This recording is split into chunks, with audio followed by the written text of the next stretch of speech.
Hello and welcome to the देजू classes. आप सभी का आपका अपना यूट्यूब चैनल देजू क्लासेस में स्वागत है। आप लोगों का मॉडल सेट पेपर जारी हो गया है और मॉडल सेट पेपर जारी होने के बाद फिजिक्स का जो क्वेश्चन पेपर है उसके हम लोग ऑब्जेक्टिव और उसके जो सब्जेक्टिव का दो पोर्शन यानी जो 1 मार्क्स वाला पोर्शन है और प्लस जो 3 मार्क्स वाला पोर्शन है उसके डिटेल सॉल्यूशन को हम लोगों ने देख रखा है। दोनों मीडियम में, हिंदी मीडियम में भी देख रखा है और इंग्लिश मीडियम में भी देख रखा है। अगर आप इस चैनल पे नए हैं या अभी तक आपने उस सेक्शन को नहीं देखा है तो आप जाइए और उस सेक्शन को देखिए, प्लेलिस्ट में पड़ा हुआ है। और आज हम, जैसा कि आपको थंबनेल देख करके पता लग गया होगा कि आज हम लोग इस वीडियो में 5 मार्क्स वाले जो प्रश्न हैं उसके डिटेल एनालिसिस करेंगे, उसके डिटेल सॉल्यूशन को देखेंगे। इसमें दोनों माध्यम के देखेंगे, है ना, यानी हिंदी माध्यम वाले को भी इससे ये लाभान्वित होंगे और साथ ही साथ जो इंग्लिश माध्यम वाले हैं वो भी इससे क्या होंगे, लाभान्वित होंगे। ठीक है, चलिए, तो हिंदी मीडियम और इंग्लिश मीडियम दोनों के लिए ये बहुत ही उपयोगी है। अगर आप इस चैनल पे नए हैं तो आप इस चैनल को सब्सक्राइब कर लें और बेल आइकन प्रेस कर लें, क्योंकि आपके एग्ज़ाम्स के लिए ये बहुत ही उपयोगी चैनल होने वाला है। ठीक है, आपके अभी यहाँ पे इम्पॉर्टेंट क्वेश्चंस रहेंगे, उसके सीरीज़ लेकर के हम उपस्थित होंगे और साथ ही साथ आपके जो एग्ज़ाम्स होंगे तो एग्ज़ाम्स से पहले आपको इम्पॉर्टेंट क्वेश्चंस का एक कराया जाएगा। इम्पॉर्टेंट क्वेश्चंस का सॉल्यूशंस के साथ आपको एग्ज़ाम की प्रिपरेशन को ध्यान में रखते हुए प्रिपेयर कराई जाएगी। ठीक है, चलिए शुरू करते हैं हम लोग 5 मार्क्स वाले प्रश्न का। ये आपका देखिए 43 से लेकर के क्वेश्चन नंबर 48 तक, यानी 43 से लेकर के 48 तक जो प्रश्न रहेंगे, यानी 6 प्रश्न जो रहेंगे उसमें से 4 प्रश्न आपको करने हैं और वो 5-5 मार्क्स के होंगे। क्लियर है? चलिए, यहाँ पे देखिए, किसी लेंस के लिए निम्नलिखित सूत्र प्राप्त कीजिए, है ना। ये आपका लेंस फार्मूला के लिए है, लेंस सूत्र लिखना है 1/f। एफ क्या है आपका, फोकस दूरी। एफ क्या है, फोकस दूरी या फोकल लेंथ, इंग्लिश की बात करें तो फोकल लेंथ। ठीक है, अच्छा। म्यू क्या है, mu is the refractive index. Mu is the refractive index. Refractive index मतलब अपवर्तनांक। अपवर्तनांक किसका अपवर्तनांक भाई, अपवर्तनांक किसका अपवर्तनांक, तो जो लेंस है उसका अपवर्तनांक। R1 एंड R2 यानी लेंस जो है इस तरह से, तो इसके जो रेडियस ऑफ कार्वेचर है, वक्रता त्रिज्या है, वो है। ठीक है, तो इस पार्ट के लिए R1 और इस पार्ट के लिए R2। क्लियर है? चलिए, हम लोग देखते हैं यहाँ पे इसके सॉल्यूशंस को।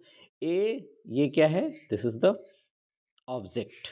ये यहाँ पे ऑब्जेक्ट है, यहाँ से रे आया, ठीक है, यहाँ से अपवर्तन हुआ इसमें।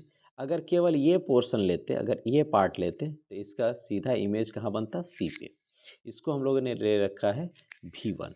क्या रखा है, V1, जो पहला इमेज बन रहा है इधर वाले बाएं वाले सेक्शन से। ठीक है, चलिए, तो इसका जो कार्वेचर होगा ये क्या हो जाएगा, R1 हो जाएगा इस साइड पे, यानी यहाँ से इसका कार्वेचर जो 90 डिग्री जाएगा ये हो जाएगा R1। ठीक है, ये R1 हो गया। और यहाँ से जो सेंटर ऑफ कार्वेचर से रे जो टकराएगी किरण, है ना, क्योंकि सेंटर ऑफ कार्वेचर से जाएगी तो सेंटर ऑफ कार्वेचर से ही पास करेगी, तो ये हो जाएगा C2। C2 यानी यहाँ से यहाँ तक की दूरी क्या हो जाएगी, R2। यहाँ से यहाँ तक की दूरी R2 और यहाँ से यहाँ तक की दूरी जो हो जाएगी वो क्या हो जाएगी, R1। क्लियर है? अब चलिए हम लोग हर एक सेक्शन वाइज करके देखते हैं। पहला इस पोर्शन को देखते हैं, यहाँ से है, यहाँ से रे गया ऑब्जेक्ट का, यहाँ से इमेज थोड़ा इसको ऐसे जाना चाहिए था, लेकिन यहाँ पे क्या होगा, रिफ्रैक्शन होगा, रिफ्रैक्शन यानी अपवर्तन होगा और ये जा कर के यहाँ पे होगा। ठीक है, तो ये आपका पोर्शन हो गया ऑब्जेक्ट का, यानी यहाँ से यहाँ तक की दूरी क्या हो जाएगी, u।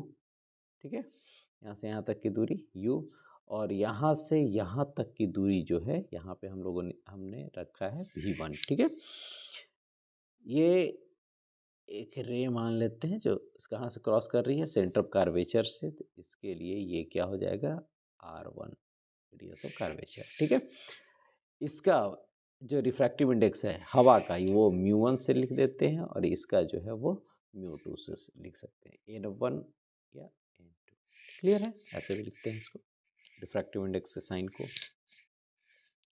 अब इसके लिए जो इक्वेशन आएगा वो क्या इक्वेशन आ जाएगा, mu two by V1, mu two by V1 minus म्यू1 by U is equals to म्यू2 minus म्यू1 by R, what which are R1। ठीक है, आप कॉपी पेन लेकर के बैठे हैं ना, और इसको सॉल्व करते चलें। इसके बाद में हम आपको डिटेल दे देंगे, है ना, लेकिन आप उसका स्क्रीनशॉट ले सकते हैं, बाद में भी उसको आप नोट डाउन कर सकते हैं। लेकिन अभी अगर आप साथ में मेरे साथ में करेंगे तो आपको ये आप अच्छी तरह से समझ जाएंगे, और ये आपके एग्ज़ाम्स के लिए फिर आप आसानी से वहाँ एग्ज़ाम में हल हल कर पाएंगे। ठीक है, चलिए, तो mu two by V1 minus म्यू1 by U is equals to म्यू2 minus म्यू1 by R1। ठीक है, तो ये पहला इक्वेशन क्लियर है। चलिए, नोट डाउन कर लिए। चलिए, अब हम लोग दूसरे इक्वेशन, दूसरे पार्ट्स को देखेंगे इधर से, यानी ये वाला पोर्शन। तो ये इस पार्ट के लिए यहाँ से गया था, और फिर यहाँ से ऐसे, और फिर यहाँ से ऐसे, इस तरह से है। ये वाला पोर्शन कहाँ हो जाएगा, यहाँ। तो इस पार्ट के लिए इधर से आपको कोई मतलब नहीं है, ये आपका क्या हो जाएगा, ऑब्जेक्ट हो जाएगा। के लिए ये इसका क्या हो जाएगा, ऑब्जेक्ट हो जाएगा। यानी जो V1 था उसको हम लोग मान लेते हैं U1, मतलब वही क्या है, ऑब्जेक्ट हो जाएगा किसके लिए, इस पार्ट लेंस के इस भाग के लिए। ठीक है, अच्छा, ये जो पोर्शन हो जाएगा इसको हम लोग मान लेते हैं V। क्या मान लेते हैं, V, जो फाइनल इमेज बना। अब इसका जो रेडियस ऑफ कर्वेचर, ये क्या हो जाएगा, यहाँ से यहाँ तक R2। क्लियर है, तो अब इसका इक्वेशन क्या हो जाएगा, म्यू। ठीक है, अब यहाँ पे ये पार्ट म्यू2 और ये पार्ट म्यू1 होगा। तो mu one by V minus mu two by V1, ठीक है, is equals to what, mu one minus mu two by R2, mu two minus mu one minus mu two by R2। Clear. अब देखिए, ये आपका हो गया सेकेंड पार्ट, इस इक्वेशन का सेकेंड पार्ट। क्लियर है, अब ये हम दोनों इक्वेशन को ऐड करेंगे। जब ऐड करेंगे तो देखेंगे कि पहला वाला इक्वेशन का क्या आया था।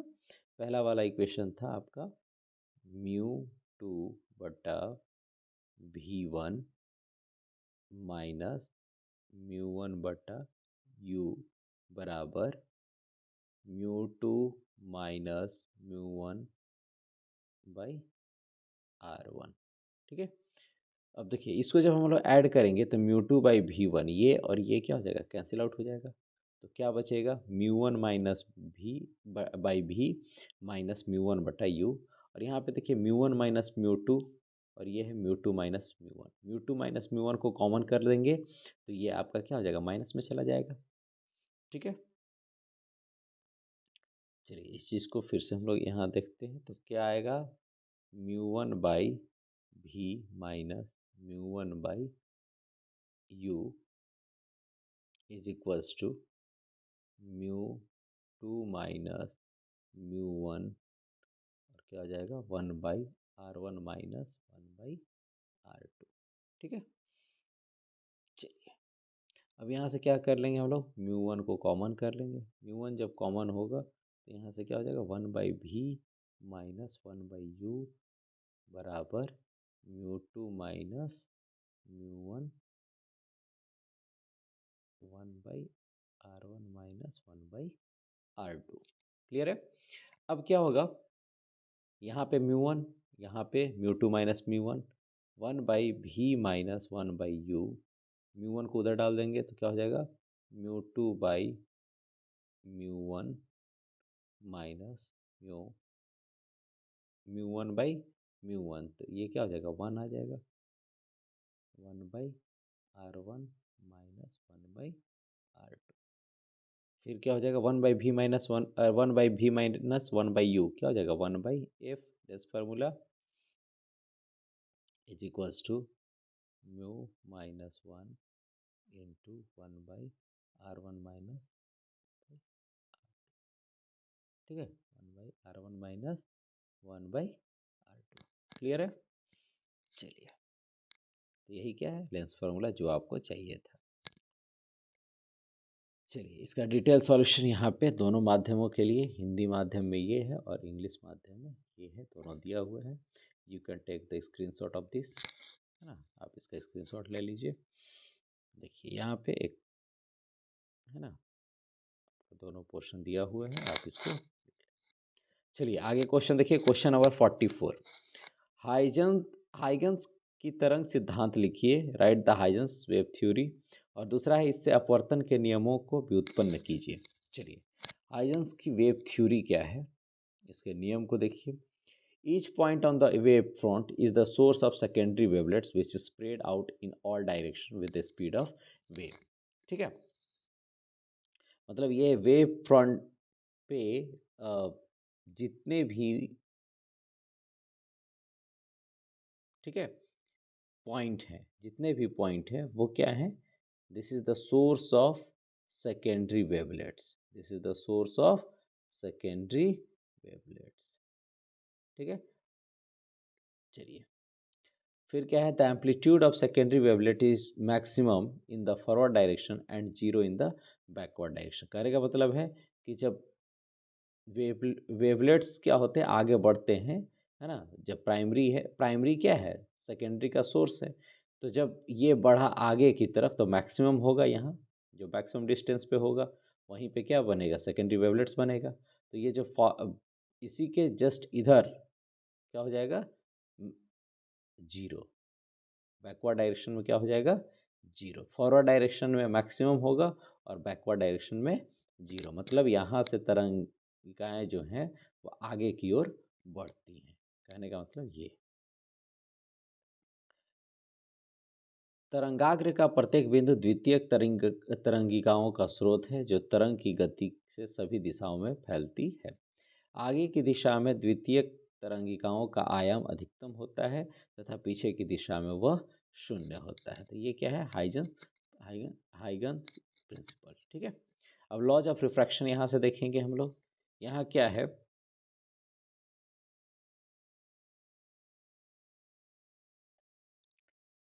ये जो पोर्शन है,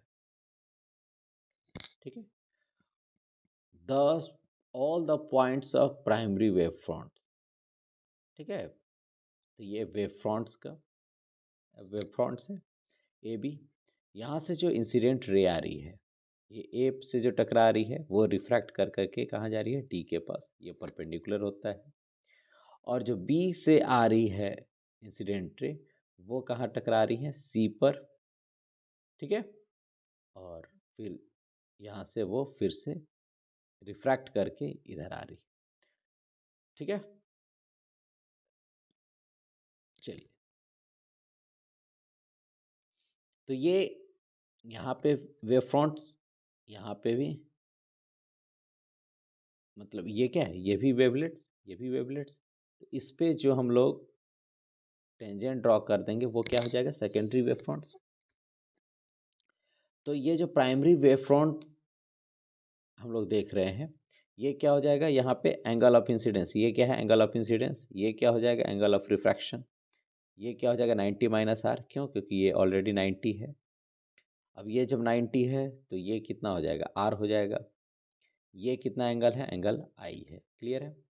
अब चलिए दूसरा चीज़ देखिए इसमें, सी क्या है, सी जो है ये दो मीडियम है, मीडियम 1 और मीडियम 2। तो मीडियम वन में जो स्पीड ऑफ लाइट है, स्पीड ऑफ लाइट वो क्या है, सी। और मीडियम टू में जो स्पीड ऑफ लाइट है वो है भी। बी से सी के पास पहुंचने के लिए, क्यों, सेम टाइम में पहुंचेगा, ठीक है। तो बी से सी के पास जाने में जो टाइम लगा रहा है वो कितना लगा रहा है, टी। तो टोटल डिस्टेंस क्या हो जाएगा, सी इंटू टी। वैसे ए से डी के पास पहुंचने में ये जो वेवलेट्स बन रहे हैं, तो ये जो वेवलेट्स है वो सेम टाइम में बनेगा यहाँ पे डी पे। बी से सी पर जो वेवलेट्स बन रहे हैं वही ए से ये के कारण जो डी पर वेवलेट बन रहे हैं दोनों सेम टाइम पर बनेगा। तो सेम टाइम पर बनेगा तो इसकी टोटल डिस्टेंस क्या हो जाएगी, भी इंटू टी, ठीक है। अब यहाँ पे देखिए ये जो है आपका ए बी सी। अब ए बी सी में ये एंगल आई है, ये 90 डिग्री है, तो इसका मतलब है कि राइट एंगल ट्रायंगल में ये क्या हो जाएगा, ये जो हो जाएगा वो क्या है, हाइपोटेनस है। तो साइन आई बराबर क्या हो जाएगा, बी सी, ये क्या हो जाएगा, परपेंडिकुलर। तो बी सी बटा हाइपोटेनस क्या हो जाएगा, ए सी, ठीक है। तो साइन आई बराबर बी सी बटा ए सी, क्लियर है। तो साइन आई बराबर बी सी की वैल्यू क्या हो जाएगी, सी टी बटा ए सी। चलिए अब यहाँ पे similarly this triangle A D C, triangle A D C में ये परपेंडिकुलर और ये हाइपोटेनस। तो साइन आर बराबर भी टी, क्यों भी टी हो जाएगा, क्योंकि ए डी डिस्टेंस हो जाएगा, तो ए डी का क्या हो जाएगा, भी टी बाई ए सी। अब ये हम इसको क्या करेंगे, डिवाइड करेंगे। अब जैसे ही डिवाइड करेंगे तो ए सी क्या हो जाएगा, कट जाएगा। तो क्या बचेगा, साइन आई बटा साइन आर बराबर, अब ये टी भी कट जाएगा तो क्या बचेगा, सी बाई भी। तो सी बाई भी क्या हो जाएगा, speed of light in air to the speed of light in medium, मतलब प्रकाश का वेग हवा में, वायु में बटा प्रकाश का वेग माध्यम में जो होगा वो माध्यम का क्या होगा, अपवर्तनांक होगा। तो सी बाई भी को क्या लिखेंगे हम लोग, म्यू, अपवर्तनांक। और sine I by sine R बराबर म्यू जो होता है, this is called Snell's law, जो कि लॉज ऑफ रिफ्रैक्शन, ठीक है। यही चीज़ यहाँ है, time taken by wavelets from B to C T. तो बी से सी के पास पहुँचने में तरंगिकाओं द्वारा लिया गया समय टी।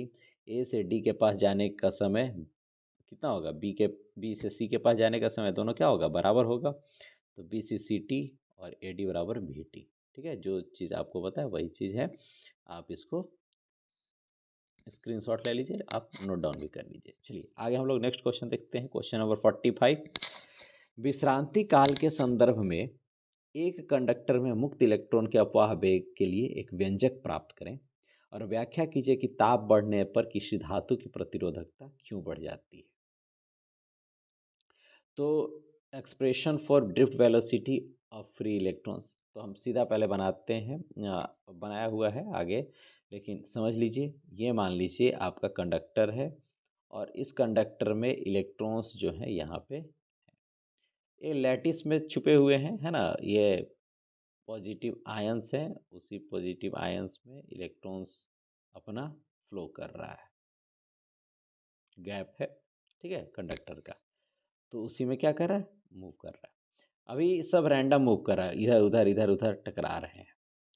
जैसे ही हमने उसको कनेक्ट कर दिया बैटरी से, यानी इलेक्ट्रिक फील्ड दिया, तो वो इलेक्ट्रिक फील्ड के अपोजिट डायरेक्शन में मूव करने लगेंगे इन ए शेड्यूल्ड मैनर, एक के बाद एक। दो लगातार, जैसे एक इलेक्ट्रॉन यहाँ है, एक इलेक्ट्रॉन यहाँ, एक इलेक्ट्रॉन यहाँ, तीन इलेक्ट्रॉन है। अब ये इलेक्ट्रॉन यहाँ से टकराया, फिर इससे टकराने के बाद फिर ये इलेक्ट्रॉन यहाँ से फिर इससे टकराया। तो दो सक्सेसिव कॉलिजन, एक पहला ये हो गया और फिर यहाँ से यहाँ दूसरा। तो इसके बीच के दो दो सक्सेसिव कॉलिजन के बीच में, यानी इससे टकराने पर और फिर इससे टकराने के बीच में जितना समय लिया जाता है, that is called the relaxation time, विश्रांति काल। इसी को क्या बोलते हैं, टाउ। और यानी रिलैक्सेशन टाइम यानी विश्रांति काल, विश्राम का समय है, यहाँ से यहाँ तक में वो कोई काम किसी से कोई टकराया नहीं। ठीक है। और जब ये चल रहा है, इलेक्ट्रिक फील्ड देने के बाद जिस वेलोसिटी से ये चल रहा है, ठीक है, चाहे ऐसे भी जो रैंडम मूव कर रहे हैं, तो उस वेलोसिटी को क्या बोलते हैं, अपवाह वेग। ठीक है, ड्रिफ्ट वेलोसिटी से वो क्या करते हैं, इलेक्ट्रॉन्स मूव करते हैं। चलिए, अब यहाँ पे जब हम इलेक्ट्रिक फील्ड दे रहे हैं, तो फोर्स इज इक्वल टू क्या हो जाएगा, ई इंटू कैपिटल ई। अगर इस वेक्टर फॉर्म में लिखेंगे तो यहाँ पे क्या दे देंगे, माइनस का साइन, माइनस ई इंटू। क्यों माइनस का साइन दिए, इसलिए क्योंकि इलेक्ट्रिक फील्ड के डायरेक्शन से अपोजिट में इलेक्ट्रॉन्स क्या होते हैं, फ्लो करते हैं। ठीक है, अपोजिट में इलेक्ट्रॉन्स क्या करते हैं, फ्लो करते हैं। तो ए बराबर ई ई, तो ए बराबर क्या हो जाएगा, एम ए बराबर ई इंटू ई। ठीक है, मैथमेटिकल फॉर्म में लिखते हैं। फिर v is equal to v यानी वी डी, ड्रिफ्ट वेलोसिटी जब होगा, इनिशियल वेलोसिटी क्या होगी, जीरो, एक्सेलरेशन ए और टाइम टाउ, वहाँ से एक दो सक्सेसिव एक्सेलरेशन के बीच में लिया गया समय टाउ हो गया। तो वी डी बराबर हो जाएगा ए बाई, यहाँ पे ए बराबर क्या हो जाएगा, बी डी बाई टाउ। ठीक है, अब ए की वैल्यू हम इसमें रख देंगे। इसमें जैसे ही रखेंगे तो M into V D by tau बराबर ई इंटू ई। यहाँ से क्या हो जाएगा, वी डी यही ना निकालना है, विश्रांति काल के संदर्भ में अपवाह वेग। तो वी डी बराबर क्या हो जाएगा, ई ई बटा एम इंटू टाउ। ठीक है, ड्रिफ्ट वेलोसिटी ई ई बटा एम इंटू टाउ। इसका मतलब क्या है, इसका मतलब है आया कितना, वी डी बराबर ई ई बटा एम इंटू टाउ। यानी अगर ये आपका पहला का आंसर हो जाएगा, है ना, conductor free electrons in the conductor in terms of relaxation time, drift velocity.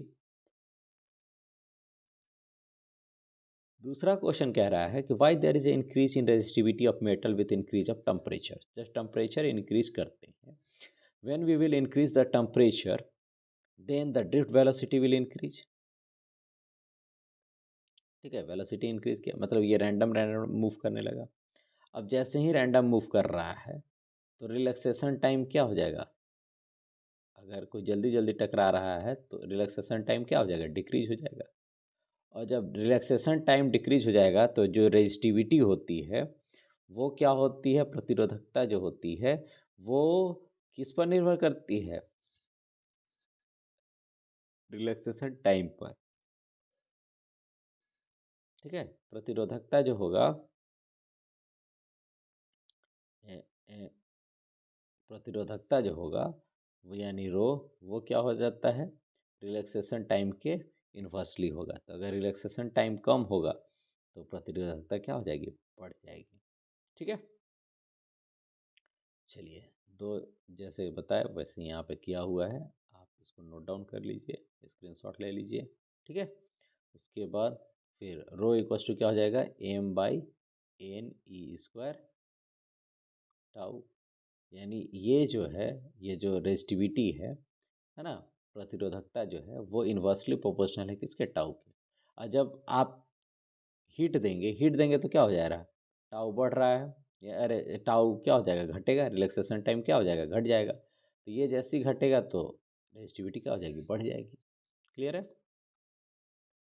तो आंसर देखिए, बी वाले जो सेक्शन है उसका answer, when temperature of the metal increases the vibration of positive ion increases that decreases the relaxation time, and we know that resistivity is inversely proportional to relaxation time, hence resistivity increases on increase of temperature। जब धातु का तापमान बढ़ता है तो धनात्मक आयनों का कंपन बढ़ जाता है, जिससे विश्राम का समय कम हो जाता है, यानी विश्रांति काल का समय कम हो जाता है। ठीक है, हम जानते हैं प्रतिरोधकता विश्रांति के समय क्या होते हैं, व्युत्क्रमानुपाती होता है, इसलिए तापमान बढ़ने पर प्रतिरोधकता क्या हो जाती है, बढ़ जाती है। क्लियर है? चलिए नेक्स्ट क्वेश्चन देखिए, क्वेश्चन नंबर 46। एक प्रेरक पर प्रत्यावर्ती विद्युत वाहक बल ईएमएफ लगाया जाता है, गणितीय रूप से प्रदर्शित करें कि इसमें धारा कार्यरत विद्युत वाहक ईएमएफ से पाई/2 के कला कोण से पीछे है। ठीक है, ये आपका इंडक्टर है। तो चलिए इसको हम लोग देख लेते हैं। यहाँ पे ये इंडक्टर है, यहाँ पे अल्टरनेटिंग करंट से इसको प्रत्यावर्ती धारा से जोड़ दिए हैं। मान लीजिए कि जो instantaneous value of alternating EMF है, तात्क्षणिक मान जो है वो क्या है, ई बराबर E not sine omega T. फिर rate of change of current क्या हो जाएगा, di/dt, है ना, धारा परिवर्तन के दर। अब instantaneous induced EMF produced across L, L के अक्रॉस कितना इंड्यूस्ड ईएमएफ प्रोड्यूस होगा, तो माइनस एल di/dt। ठीक है, माइनस एल di/dt। अब ये टोटल ईएमएफ हो गया, एक ईएमएफ ये और दूसरा ईएमएफ ये हो जाएगा। तो किरचॉफ रूल क्या कहता है, उसका लूप रूल, कि total induced EMF inside a close circuit is zero. तो टोटल कितना हो जाएगा, जीरो। तो ई माइनस एल di/dt बराबर जीरो। तो ई बराबर एल di/dt। ई का formula E not sine omega T L di/dt। ठीक है, तो di/dt बराबर क्या हो जाएगा, यहाँ से di/dt बराबर E naught by L sine omega T dt। अब क्या करेंगे, दोनों तरफ इंटीग्रेट कर देंगे। इंटीग्रेट करेंगे तो केवल ये पोर्शन आएगा। साइन ओमेगा टी का क्या हो जाएगा, minus cos omega T by omega आ जाएगा। ठीक है, चलिए तो यहाँ से देखिए आई बराबर E naught L minus cos omega T by omega. फिर क्या है, आई बराबर माइनस हो जाएगा E naught by omega L cos omega T. अब कॉस ओमेगा टी को साइन में बदलने के लिए साइन पाई/2 माइनस थीटा हो जाएगा। Sine pi minus theta, sine 90 minus theta बराबर कॉस थीटा। तो कॉस ओमेगा टी बराबर क्या हो जाएगा, sine pi minus omega T. अब यहाँ से आई बराबर क्या हो जाएगा, अब देखो ये साइन यहाँ पे हमको पता है क्या, साइन माइनस थीटा बराबर क्या हो जाता है, minus sine theta, minus sine theta. तो माइनस साइन थीटा बराबर क्या हो जाएगा, साइन माइनस थीटा। तो साइन माइनस थीटा को अंदर ले जाओगे, माइनस को अंदर ले जाओगे, तो ये साइन क्या हो जाएगा, चेंज हो जाएगा, ओमेगा टी माइनस पाई/2। तो आई बराबर क्या हो जाएगा, ये हो जाएगा I naught sine omega T minus pi, यानी I naught sine omega T minus pi. अब ये क्या हो रहा है, पाई/2 से क्या कर रहा है, करंट लैग कर रहा है पीछे। ठीक है, चलिए तो आई नॉट साइन ओमेगा टी विद्युत धारा कार्यरत ईएमएफ से पाई/2 के कला कोण से पीछे है। ठीक है, तो ये आपका ईएमएफ का हो जाएगा और ये आपका करंट का हो गया। ठीक है, चलिए आगे बढ़िए। एक समान वैद्युत क्षेत्र में रखे वैद्युत द्विध्रुव पर लगने वाला बल आघूर्ण के लिए व्यंजक प्राप्त कीजिए। Derive an expression for the torque experienced by an electric dipole kept in a uniform electric field. When torque experienced by the electric dipole will be maximum. तो क्या कह रहा है, इलेक्ट्रिक यूनिफॉर्म मान लीजिए इलेक्ट्रिक फील्ड है और इस यूनिफॉर्म इलेक्ट्रिक फील्ड में क्या है, डाइपोल लगा हुआ है। मान लीजिए ये डाइपोल है, डाइपोल में एक पॉइंट ये हो गया और दूसरा पॉइंट ये हो गया। इस पर जो चार्ज है ये मान लीजिए क्यू ई है, क्यू है। तो इस पर जो फोर्स लगेगा वो क्या हो जाएगा, क्यू ई। क्यों, पॉजिटिव है तो इलेक्ट्रिक फील्ड के डायरेक्शन में ही लगेगा। और यहाँ पे मान लीजिए निगेटिव है, अब निगेटिव है तो इस पर जो फोर्स लगेगा वो क्या हो जाएगा, माइनस क्यू ई, माइनस क्यू ई। और किधर हो जाएगा, निगेटिव डायरेक्शन, अपोजिट डायरेक्शन होगा इलेक्ट्रिक फील्ड के, क्यों, क्योंकि निगेटिव है। ये दोनों के बीच का डिस्टेंस क्या है, दोनों डाइपोल के बीच में 2a। ठीक है, अब यहाँ पे इसका क्या है, एंगल थीटा। ये कितना है, एंगल थीटा।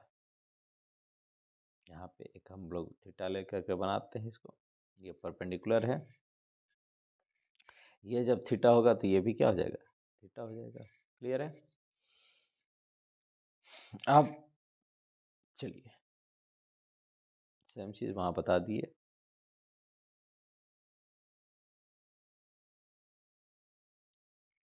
अब देखिए force on A minus Q E, B plus Q ई।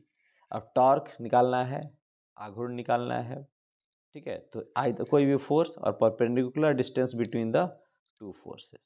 ये जो फोर्स है, एक फोर्स यहाँ, एक फोर्स यहाँ, ये दोनों के बीच में परपेंडिकुलर डिस्टेंस, तो क्या हो जाएगा ए एन। कितना हो जाएगा ए एन। ए एन बराबर क्या हो जाएगा, ये परपेंडिकुलर है तो ये क्या हो जाएगा बेस, ये परपेंडिकुलर और ये हाइपोटेनस। तो साइन थीटा बराबर क्या हो जाएगा ए एन बटा ए बी, ए एन बटा ए बी। तो ए एन बराबर अब Q E into A N हो जाएगा, तो ए एन बराबर क्या हो जाएगा 2a into sine theta, Q into 2a into sine theta.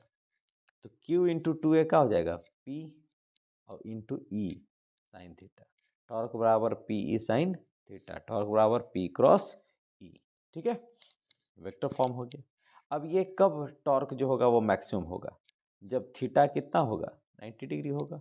When theta will be 90 degree, इसका मतलब क्या है, ये जो इलेक्ट्रिक फील्ड है इससे यहाँ पे जो थीटा है ये क्या हो जाएगा थीटा इस तरह से, यानी जो डाइपोल है ना, द्विध्रुव ध्रुव है, वो क्या होना चाहिए लंबवत होना चाहिए किसके, विद्युत क्षेत्र के। तो थीटा बराबर कितना हो जाएगा 90 डिग्री। तो टॉर्क बराबर क्या हो जाएगा पी ई, और ये जो टॉर्क बराबर पी ई होगा वही क्या हो जाएगा मैक्सिमम होगा। क्लियर है। चलिए तो दूसरा का भी हो गया कि मैक्सिमम कब होगा, जब थीटा कितना होगा 90 डिग्री। इसका मतलब है कि dipole is placed at right angle to the direction of electric field, torque will be maximum. जब द्विध्रुव क्या होगा विद्युत क्षेत्र के लंबवत होगा, तब बलाघूर्ण अधिकतम होगा। ठीक है। नेक्स्ट देखिए लास्ट क्वेश्चन है 48। गैल्वेनोमीटर क्या है। गैल्वेनोमीटर क्या है, एक युक्ति है, एक उपकरण है, एक डिवाइस है जो कि क्या मेजर करता है, इट मेजर्स स्मॉल करंट। ये क्या मेजर करता है स्मॉल करंट। ठीक है। चलिए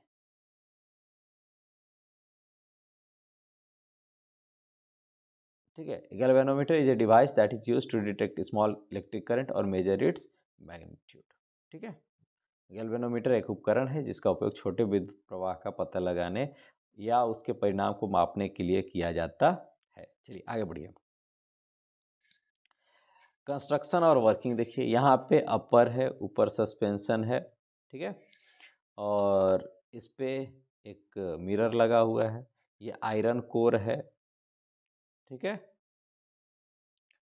लॉक रोड, ये इस पर क्या हुआ कॉइल लपेटा हुआ है, ये दो अस्थाई चुंबक हैं, और नीचे क्या है सस्पेंशन, लोअर सस्पेंशन, ये अपर सस्पेंशन और लोअर सस्पेंशन। ठीक है।